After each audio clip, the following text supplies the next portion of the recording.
Praying for the Prodigal, written and read by Brother Jerry Valenti.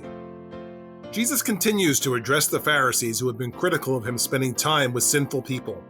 He has already shared two parables with them that liken sinners to a sheep that wanders away and gets lost, and to a coin that someone loses. In both parables, there is great rejoicing when the lost item is found. Now, Jesus continues with a third parable on the subject of a sinner being lost and then found.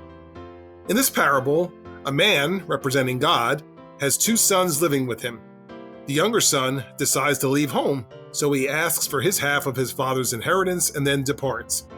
He proceeds to waste all the money that his father gave him until there is none left. Now broke, the son gets a job feeding pigs and is so destitute that he wishes he could even eat what the pigs are eating. The younger son in this parable is typically referred to as the prodigal son. The word prodigal is defined as someone who is wastefully extravagant, spending money and resources recklessly. So clearly, this is an accurate description of this young man. Having hit bottom, the prodigal son remembers how much better it was in his father's house, where even the servants were better off than he is now. He decides to return to his father, who just asked to be his servant.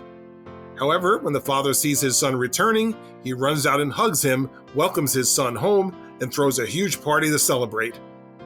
When questioned by his older son about this greeting for the selfish, wasteful son, the father replies, "It was meet that we should make merry and be glad.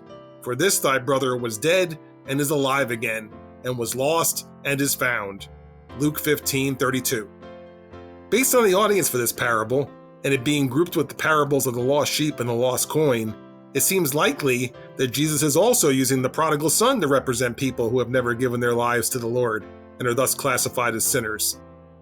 However, since the prodigal son grew up in the father's house and experienced what it was like to be part of that household, it appears that he would represent someone who has grown up in a godly home, perhaps part of a church family, and then has made the intentional decision to go a different way.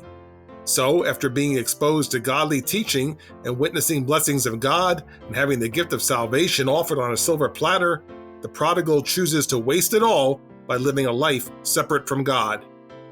We all know people who are currently in this situation, perhaps even in our own families. They grew up attending church, but never got baptized, and now no longer attend, and are presumably living a life of sin. Is it too late for them now? Or is there something we can do to try to draw these people into the family of God? Well, let's consider the example of Alma. His son Alma was definitely a prodigal. He took everything he learned growing up in Alma's home and used it against the church rather than applying it to himself. One day, everything changed when an angel appeared and spoke to Alma with a voice of thunder, causing him to be converted to a great servant of God. Wow, an angel of the Lord! Why would he appear to young Alma?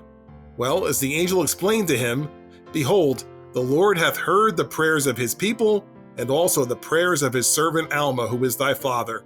For he has prayed with much faith concerning thee, that thou mightst be brought to the knowledge of the truth.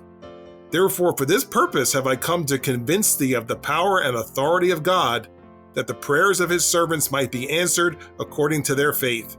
Mosiah 27:14. Did you catch that?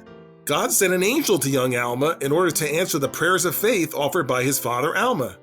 This should be an example to us that praying with much faith is the primary approach to take to try to bring the prodigals back to the family of God.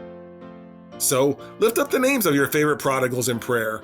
Pray that they have their own conversion experience as Alma did, or that what they were taught as a child finally sinks in one day, as happened to Enos, or even that they hit bottom as a result of living in sin, as happened to the prodigal son, causing them to realize that life is better when living it with the Lord. Just as with the lost sheep and the lost coin, the Lord wants the prodigals back in his family.